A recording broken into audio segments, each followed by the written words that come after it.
भगवान शिव ने बताया, पिता के घर में रहने वाली कन्या कौन सा पाप करती हैं।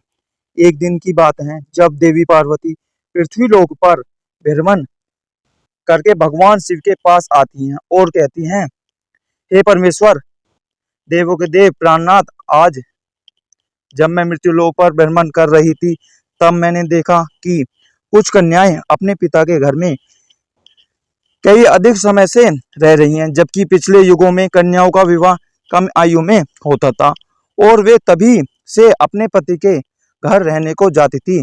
तथा मैंने एक विचित्र घटना भी देख ली कि कई सारी कन्याएं विवाह के बाद भी पिता के घर में लंबे समय तक या बार बार रहने को जाती हैं। हे प्राणनाथ, मैं जानना चाहती हूँ कि क्या एक पिता के घर में कुंवारी कन्या का कई अधिक समय तक रहना सही होता है या नहीं। कौन सी आयु में कन्या का विवाह करना योग्य होता है और विवाह के बाद पिता के घर में रहने से कौन सा पाप लगता है। हे स्वामी, आप ही जगत के सत्य हैं और सत्य ही शिव है। शिव ही आदि और अनंत है। कृपया करें और मेरी जिज्ञासा को शांत करें। तब भगवान शिव मुस्कुराते हुए बोले, हे देवी पार्वती, आज आपने जो प्रश्न किए हैं वे समस्त मानव जाति के कल्याण हेतु अत्यंत महत्वपूर्ण हैं। आज मैं आपको इन सारे प्रश्नों के माध्यम से देता हूँ। यह कथा मेरे प्रभु श्री कृष्ण के काल द्वापर युग की है। आप इस कथा को ध्यान से सुने। जो भी प्राणी इस कथा का श्रवण या प्रसार करता है उनके मैं 100 अपराध माफ करता हूँ और मृत्यु के बाद वह प्राणी अनंत काल तक मेरे साथ कैलाश में वास करता है। तब देवी पार्वती कहती है, हे स्वामी, मैं इस कथा को ध्यान से पूरा अवश्य सुनूंगी और इस कथा का प्रसार भी करूंगी। कृपया करें और इस कथा को कहें। तब भगवान शिव कहते हैं, हे देवी पार्वती, यह 28वें द्वापर युग की घटना है। यह दुकुल श्रेष्ठ वीरवर उग्रसेन के यहाँ जो घटना घटित होने वाली है उसी का मैं भूतकाल के रूप में वर्णन करूंगा। मथुरा प्रदेश में मथुरा नाम की नगरी है। वहां उग्रसेन नाम के वाले यदुवंशी राजा राज्य करते थे। वे शत्रु विजय संपूर्ण धामों के तत्वज्ञान प्रजा के रक्षण करने वाले और अति गुणवान राजा थे। मेधावी नामक राजा उग्रसेन धर्मपूर्वक राज्य का संचालन और प्रजा का पालन करते थे। उन्हीं दिनों परम पवित्र विदर्भ देश में सत्यकेतु नाम से प्रसिद्ध एक महान पराक्रमी राजा थे। उनकी एक पुत्री थी जिसका नाम मायावती था। वह सत्य धर्म का आचरण करने वाली अति सुंदर, गुणवान और चित्रवान होने के कारण दूसरी लक्ष्मी के समान थी। मथुरा के राजा उग्रसेन ने उस सुंदर नेत्रों वाली मायावती से विवाह किया। उसके स्नेह और प्रेम से मधुर नरेश मुग्ध हो गए। मायावती को वे अपने प्राणों के समान प्यार करने लगे। उसे साथ लिए बिना भोजन तक नहीं करते थे। उसके साथ क्रीड़ा विलास में ही राजा का समय बीतने लगा। भगवान शिव कहते हैं, हे देवी पार्वती, मायावती के बिना उन्हें एक क्षण भी चैन नहीं पड़ता था। इस प्रकार से आने वाले प्रतिदिन उन दोनों पति पत्नी में प्रेम बढ़ने लगा। फिर एक समय के बाद विदर्भ नरेश सत्यकेतु ने अपनी पुत्री मायावती को याद किया और उसकी माँ भी उसे न देखने के कारण बहुत दुखी थी। फिर एक दिन उन्होंने अपनी बेटी के हालचाल जानने हेतु मथुरा नरेश उग्रसेन के पास अपने दूत भेजे। मित्रों, भगवान शिव कहते हैं, हे देवी पार्वती, दूतों ने वहां जाकर आदरपूर्वक राजा से कहा, महाराज, विदर्भ नरेश सत्यकेतु ने अपनी कन्या और इस राज्य की महारानी के कुशल समाचार जानने हेतु हमें यहाँ भेजा है। आपको हमारा सादर प्रणाम। अगर उनका प्रेम और स्नेह पूर्ण अनुरोध आपको स्वीकार है तो राजकुमारी मायावती जी को उनके यहाँ भेजने की व्यवस्था कीजिए। वे अपनी पुत्री को देखना चाहते हैं। मित्रों, भगवान शिव कहते हैं, हे देवी पार्वती, राजा उग्रसेन ने जब दूतों के मुंह से यह बात सुनी तो वे भी प्रसन्न हो गए, क्योंकि वे चाहते थे रानी मायावती को आराम करने हेतु उनके पिता के यहाँ जाना चाहिए। तब उन्होंने स्नेह और उदारता के कारण अपनी पत्नी मायावती को विदर्भ राज के यहाँ भेज दिया। पति के भेजने पर मायावती बड़ी खुशी के साथ अपने मायके आ गई। वहां पहुंचकर उसने पिता के चरणों में प्रणाम किया। उसके आने से महाराज सत्यकेतु को भी बड़ी प्रसन्नता हुई। फिर भगवान शिव कहते हैं, हे देवी पार्वती, मायावती वहां अपने सखियों के साथ मन से मुग्ध होकर घूमने लगी। पहले की ही भांति घर, वन, तालाब और राज्य में विहार करने लगी, क्योंकि वे विवाह के बाद पहली बार अपने पिता के यहाँ आई थी। यहाँ आकर वह फिर से बालिका बन गई। फिर कुछ दिन बीतने के बाद वह भूल गई कि उनका विवाह हो चुका है। उनके बर्ताव में अब लज्जा या संकोच का भाव नहीं रहा। फिर भगवान शिव कहते हैं, हे देवी पार्वती, एक दिन की बात है, रानी मायावती अपने सखियों के साथ एक सुंदर पर्वत पर सैर करने के लिए गई। वहां एक रमणीय वन दिखाई दिया जो केलों के उद्यान से शोभा पा रहा था। उस पर भी फूलों की बहार थी। तब उस राजकुमारी ने देखा कि एक और ऐसा रमणीय पर्वत, दूसरी ओर सुंदर वन और बीच में स्वच्छ जल से भरा सर्वोत्रोभद्र नामक तालाब है। एक छोटी सी बालिका की तरह वह उसकी सभी सखियों के साथ खेलने लगी। वे सभी इस संसार को भूलकर खेल कूद में मन से मगन होकर पूरी तरह से डूब गई। फिर वे तालाब में उतर गई और हंसती गाती हुई जल क्रीड़ा करने लगी। मित्रों, फिर भगवान शिव कहते हैं, हे देवी पार्वती, उसी समय कुबेर का सेवक गोबिल नाम का एक दैत्य दिव्य विमान पर बैठकर आकाश मार्ग से कहीं जा रहा था। तब उसी समय तालाब के ऊपर आने पर उसकी दृष्टि मनमोहक सुंदर विदर्भ की राजकुमारी मायावती पर पड़ी, जो निर्भय होकर स्नान कर रही थी। गोबिल के पास दैवीय शक्ति होने के कारण उसने निश्चित रूप से जान लिया कि यह विदर्भ नरेश की कन्या और महाराज उग्रसेन की प्यारी पत्नी है। तब वह मन ही मन कहने लगा, यह तो पतिव्रता होने के कारण आत्मबल से ही सुरक्षित है। किसी भी पुरुषों के लिए इसे प्राप्त करना अत्यंत कठिन है। उग्रसेन अत्यंत महामूर्ख है जो उसने ऐसी सुंदर पत्नी को मायके भेज दिया। हाँ, यह पतिव्रता नारी पराय पुरुष के लिए दुर्लभ है।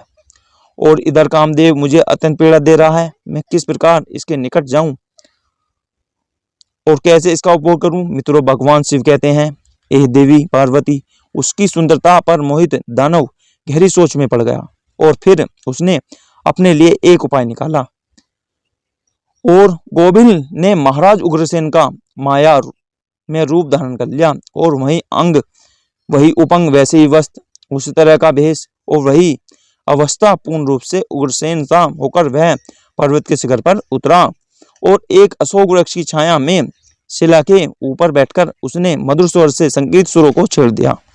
वह गीत संपूर्ण विश्व को मोहित करने वाला था। ताल लय उत्तम स्वर से युक्त उस मधुर गीत को सखियों के मध्य में बैठी हुई सुंदरी मायावती ने भी सुना।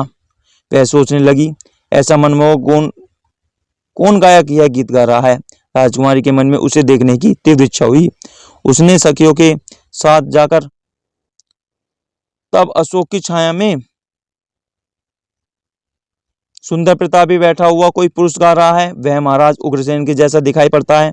मित्रों, भगवान शिव कहते हैं, हे देवी पार्वती, वास्तव में तो वह राजा के वेश में नीच दानव गोबिल ही था। मायावती ने विचार करने लगी कि मेरे स्वामी मथुरा नरेश अपना राज्य छोड़कर इतनी दूर कब और कैसे चले आए। वह इस प्रकार सोच ही रही थी कि उस पापी ने स्वयं ही पुकारा, प्रिय आओ आओ देवी, तुम्हारे बिना मैं नहीं जी सकता। सुंदरी, तुमसे अलग रहकर मेरे लिए इस प्रिय जीवन को व्यतीत करना भी असंभव सा हो गया है। तुम्हारे स्नेह से मुझे मोह लिया है, अतः मैं तुम्हें छोड़कर कभी भी नहीं रह सकता। अपने पति के रूप में धारी दैत्य को ऐसा कहने पर मायावती ने थोड़ी सी लज्जित होकर उसके सामने गई। वह मायावती का हाथ पकड़कर उसे एकांत स्थान में ले गया और वहां अपनी इच्छा के अनुसार उसका उपभोग किया।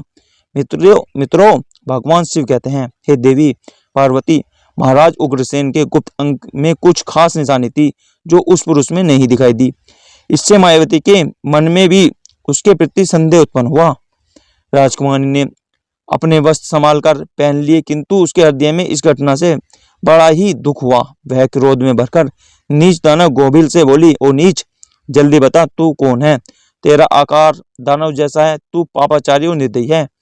यह कहते कहते आत्मग्लानि के कारण उसकी आंखें भर आई। वह श्राप देने को उद्यत होकर बोली कि अरे दुष्ट, तू जल्दी बोल, तू कौन है, नहीं तो मैं तुझे श्राप दूंगी। हे दुरात्मा, तूने मेरे पति के रूप में आकर मेरे साथ छल किया है। इस धर्मप्रिय शरीर को अपवित्र करके मेरे उत्तम पतिव्रत्य का नाश कर डाला है। अब यही तू मेरा भी प्रभाव देख ले, मैं तुझे अत्यंत कठोर श्राप दूंगी। उसकी बात सुनकर गोबिल ने कहा, हे पतिव्रता नारी, भगवान श्री विष्णु तथा उत्तम ब्राह्मण के भय से तो समस्त राक्षस और दानव दूर भागते हैं।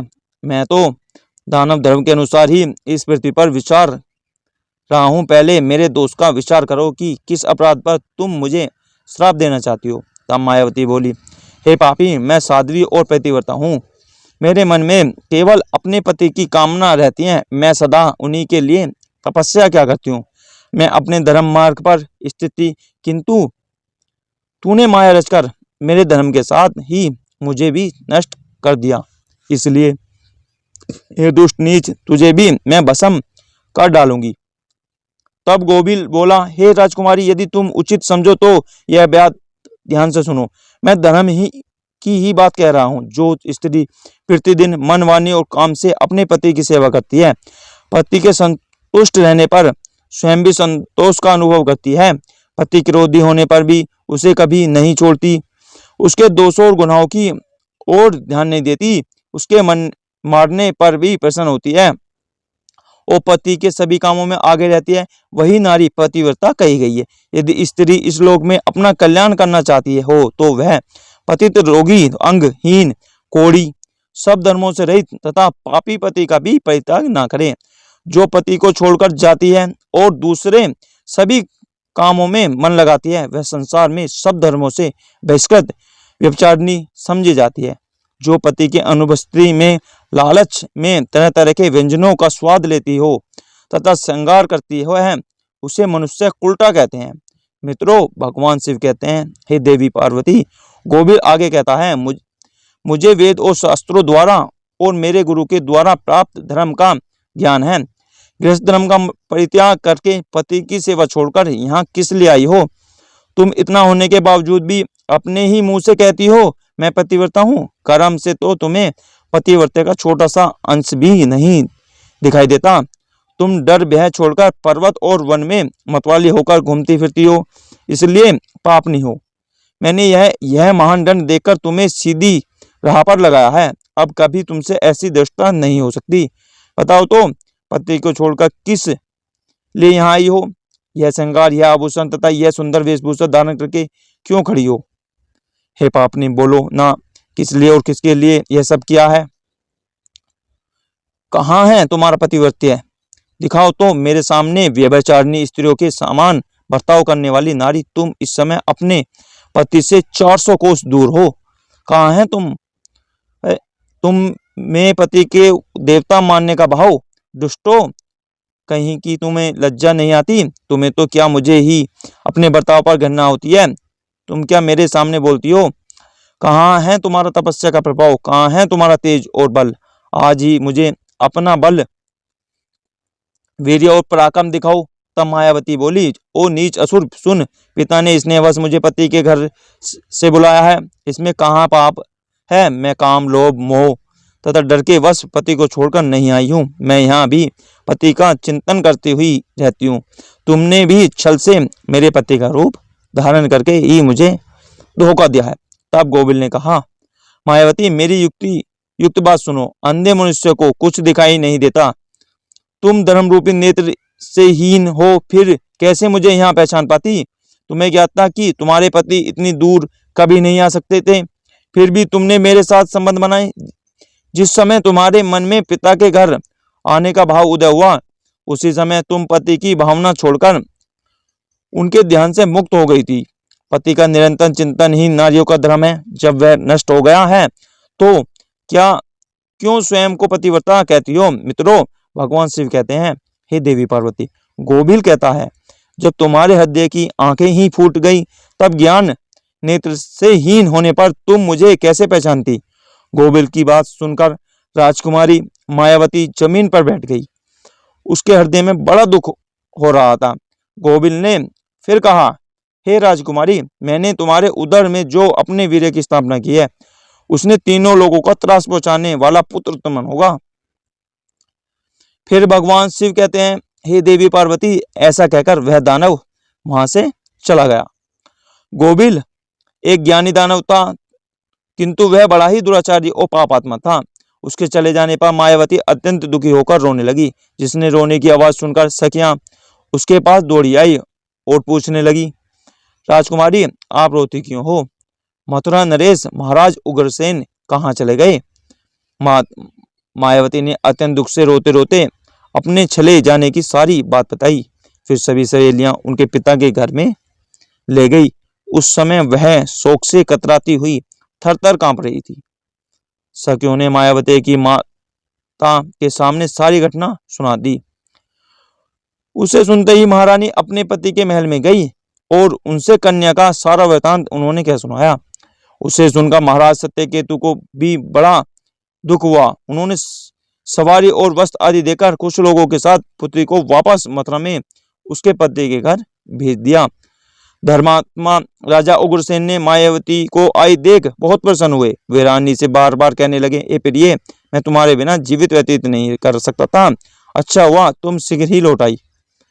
हे मायावती, तुमने अपने गुणशील, भक्ति, सत्य और पतिव्रत्या आदि सद्गुणों से मुझे अत्यंत प्रिय लगती हो। अपनी प्रिय पत्नी मायावती से ऐसा कहकर महाराजा उग्रसेन उसके साथ विहार करने लगे। सब लोगों को भय पहुंचाने वाला उसका भयंकर गर्व दिन दिन बढ़ने लगा, किंतु उस गर्व का कारण केवल मायावती ही जानती थी। अपने उदर में बढ़ते हुए उस गर्व के विषय में मायावती को दिन रात चिंता बनी रहती थी। 10 वर्ष तक वह गर्व बढ़ता ही गया। तत्पश्चात उसका जन्म हुआ। मित्रों, फिर भगवान शिव कहते हैं, हे देवी पार्वती, वही अति तेजस्वी महाबली दुराचारी प्रजा को कष्ट देने वाला राजा कंस था, जिसके भय से तीनों लोकों के निवासी थर्रा उठे थे। उसके बाद भगवान श्री कृष्ण के हाथ से मारा जाकर मोक्ष को प्राप्त हुआ। तब देवी पार्वती कहती है, हे स्वामी, ऐसी घटनाएं भविष्य में संघटित होने वाली हैं, यह मैंने भी सुन रखा है। हे देवी, मैंने आपसे जो कुछ कहा है वह समस्त पुराणों का निश्चित मत है। इस प्रकार पिता के घर में रहने वाली कन्या बिगड़ जाती हैं, अतः पिता को कन्या को घर में रखने का मोह नहीं करना चाहिए। भगवान शिव कहते हैं, हे देवी, अब मैं आपको एक कुंवारी कन्या के विषय में कुछ महत्वपूर्ण बातें बताता हूँ, सभी ध्यान से सुनो। कुंवारी कन्या के बारे में जो मैं बता रहा हूँ बात, उसे शिव कहते हैं, इस बात को बहुत ही ध्यान से सुनो। जब कोई भी कन्या जवानी हो जाती है तो वह विवाह के योग्य बन जाती है तथा माता पिता को योग्य वर का चुनाव कर उसका विवाह करना चाहिए। उसे कभी भी लंबे समय तक घर में नहीं रखना चाहिए। पति के ही घर में उसका पालन पोषण उचित है। वहां रहकर वह भक्ति पूर्वक जो उत्तम गुण सीखी और पति की सेवा करती है, उसे कुल की कीर्ति बढ़ती है और पिता भी सुखपूर्वक जीवन व्यतीत करता है। ससुराल में रहकर यदि वह पाप करती है तो उसका फल पति को भोगना पड़ता है। वहां सदाचार पूर्वक रहने से वह सदा पुत्र पौत्रों के साथ वृद्धि को प्राप्त होता है। कन्या के उत्तम गुणों से पिता की कीर्ति बढ़ती है और दोनों कुलों के पितृगण संतुष्ट होकर आशीर्वाद देते हैं। हे देवी, दामाद के साथ भी कन्या को अपने घर नहीं रखना चाहिए। ऐसा करने से उस पुरुष के मान सम्मान में समय के साथ साथ कमी आ जाती है और उसे भी पाप लगता है। जब कन्या विवाह योग्य बन जाए तो पराये लोग उस पर बुरी नजर डालना शुरू कर देते हैं। ऐसे में कहीं भी वह किसी पराये पुरुष के साथ प्रेम संबंध बनाए उससे पहले ही विवाह करना होता है। एक जवान कन्या पिता के घर में रखकर मतलब खजाने भरा चोरों के बीच रखने के समान होता है तथा उस स्त्री का गहना और पिता का सम्मान उस कन्या की इज्जत होती है, जिसे हमेशा संभाल कर रखना चाहिए। किसी भी स्त्री को कभी भी पति से दूर नहीं रहना चाहिए। ज्यादा समय तक मायके रहना भी पाप के समान है। एक पतिव्रता नारी का स्थान सदैव उसके पति के चरणों में होना चाहिए तथा पति के लिए पत्नी का स्थान हृदय में होना चाहिए। मित्रों, भगवान शिव कहते हैं, हे देवी पार्वती, अब मैंने आपके सारे प्रश्नों के उत्तर दिया है। तब माँ पार्वती कहती हैं, हे प्रभु, आज मैं धन्य हो गई जो मेरे मन में चल रहे सारे प्रश्नों को दूर किया है। मैं आशा करती हूँ कि यह कथा आपको पसंद आई होगी और यदि आई है तो आप चैनल को एक बार सब्सक्राइब जरूर करें। जय भोलेनाथ, जय श्री कृष्ण।